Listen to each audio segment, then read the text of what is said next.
Sidang putusan Faris RM hari ini, Bang. Jadi hari ini tuntutannya ditunda oleh jaksa karena berkasnya tuntutannya belum siap. Apa yang mau dituntut belum siap. Jadi jaksa minta penundaan sampai 1 minggu ke depan.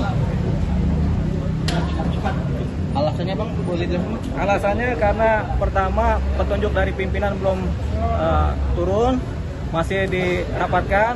Yang kedua karena perkara ini menjadi atensi media massa dan perhatian masyarakat. Jadi jaksa harus berhati-hati dalam membuat penuntutan. Nah, makanya hati-hati.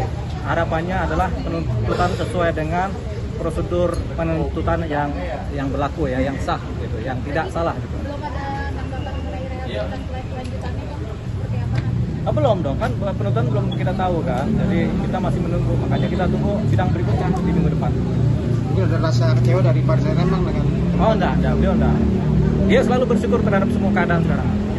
Bang, terkait saksi kemarin yang menjelaskan bahwa pemaka ini harus sehat, nah mungkin besar akan menguatkan juga Faris. Ya tentu, karena yang bicara adalah saksi ahli, saksinya tentu kita pakai sebagai dasar peringan atau pembenar keadaan bahwasanya seorang Faris RM seharusnya direhab, bukan di penjara, bukan dihukum. Seberapa yakin mungkin nanti tuntutannya? Kita selalu berkeyakinan, tapi namanya persidangan kan tergantung majelis hakim kan. Tapi kita berkeyakinan supaya dia itu direhab ini, Faris RM ini. Jadi atensi publik mungkin karena seorang public figure ya, Bang? Iya tentunya, Faris RM seorang public figure kan, jadi atensi perhatian publik juga sebenarnya. Kan itu juga ada peraturan baru, Bang. Artis maupun yang bukan artis atau masyarakat biasa, sekarang yang menggunakan narkoba itu seharusnya tidak dipenjara, Bang. Betul, sebagai pengguna tidak dipenjara tapi direhab. Tapi kita harus pastikan dulu apakah artis ini sebagai pengguna saja, orang biasa sebagai pengguna, ataukah dia pengedar. Kalau artis ini pengedar ya tetap ditangkap. Gitu. Kalau artis ini adalah pengedar, dia harus ditangkap dan dihukum.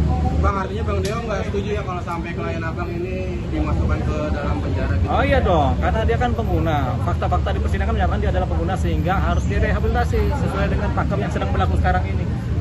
Tapi kalau seandainya nanti tetap bakal dipidana, itu gimana pemilahannya dari Nanti Bang Deo? tentunya akan kita mengadakan banding kan, itu yang pertama, banding yang pertama. Yang kedua kita mengajukan usulan-usulan, bisa jadi sampai ke DPR juga, karena pernyataan dari Kepala BNN kan sudah jelas, pengguna ini kan harus direhab, bukan di penjara kan. Nah, Bang, pasalnya juga kan kemarin masih pasal pengedar itu, Iya. itu gimana Bang? Tiga-tiganya itu pasal pengedar dan nggak bisa diganti pasal itu. Ketika didakwaan di paling pertama persidangan itu udah ngunci dia. Sehingga kalau ini pasal pengedar ya harus dibuktikan bahwasanya seorang Faris RM adalah pengedar. Tapi kan dia tidak bisa dibuktikan sebagai pengedar, jadi dia sebagai pengguna kan.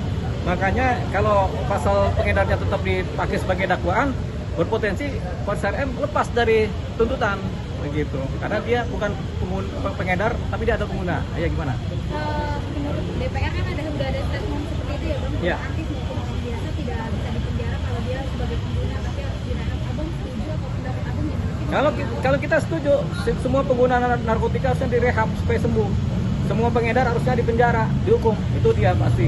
Gitu. Nah, yang distatementkan oleh Kepala BNN kan semua pengguna baik artis maupun orang biasa harus direhab. Tapi kalau pengedar tetap dihukum. Gitu. Makanya kita pilah-pilah mana pengedar, mana pengguna, mana domba, mana serigala, mana wanita, mana waria. Bang, mungkin ada cerita nggak sih dari Faris RM tentang kondisi kesehatan? Oh dia baik-baik aja sekarang. Kesehatannya dalam kondisi yang paling baik sekarang kita lihat, bisa ketawa-ketawa, bisa ini lebih cerah lah sekarang ini dibanding beberapa waktu sebelumnya. Bang, tapi menurut Abang efektif nggak sih direhab? Artinya kan Faris RM 2 kali pernah juga direhab, tapi tetap aja kesandung lagi. Faris RM baru 1 kali direhab selama 9 bulan. Nah mungkin candu-candu narkotika itu masih ada di kepalanya sehingga dia kebawa lagi, kecanduan lagi. Namanya orang kecanduan kan, kayak kita nih perokok berat, kita udah pakai kopi, pakai permen, pakai apa, masih juga kecanduan kita masih merokok juga. Bang, sedikit dulu Ya. kegiatan Faris RM seperti apa, Bang, di dalam Ya, tahanan, Bang? di dalam penjara ya banyak ditahan dia, banyak ditahan, banyak berdoa begitu. Maksudnya banyak menahan diri begitu. Jadi dia banyak berdoa, banyak berzikir, banyak sholatnya gitu. Artinya ada satu kegiatan baru nggak Bang? Kegiatan baru dia ini tetap menciptakan lagu begitu. Sembari duduk dia menciptakan lagu. Yang menciptakan tuh kepalanya kan, pikirannya kan dia nada-nada dirangkai kepalanya, ada disimpan di kepalanya. Udah 5 lagu diciptakan di kepalanya itu. Lagu pertama mungkin lagu Susahnya di Penjara, yang kedua kapan keluar kan. Berarti ada perubahan juga ya, mungkin lebih religius gitu. Oh iya dong, tentunya orang kalau di penjara ada yang lebih religius, ada yang lebih bandel, tergantung pasokan juga itu kan. Begitu pasokan kehidupan dari keluarga atau apa kan. Siapa tahu dia lebih religius, kita belum tahu sih, tapi kayaknya lebih religius ya. Bang, ini kan keluarga selalu mendampingi juga pas Betul. ada harapan khusus di sini dari keluarga, Bang. Ya harapannya memang beliau kemudian sembuh dari ketergantungan narkotika itu aja. Keluarga pasrah, pasien pasrah, dihukum sebenarnya ya dia pasrah, di rehab juga dia pasrah. Tapi harapannya dia sembuh aja dari ketergantungan narkotika. Bang, kasusnya Faris Haryan sendiri kan menjadi sebuah atensi juga, Bang, untuk di Indonesia terutama ya, Bang. Karena Iya. masih banyak kasus-kasus di luar sana tuh yang pemakai itu masih banyak yang dipenjara. Iya. Pemakai itu masih banyak yang kena hukuman. Ya. Ini gimana, Bang? Ya, kasus ini nanti menjadi contoh kasus untuk se-Indonesia.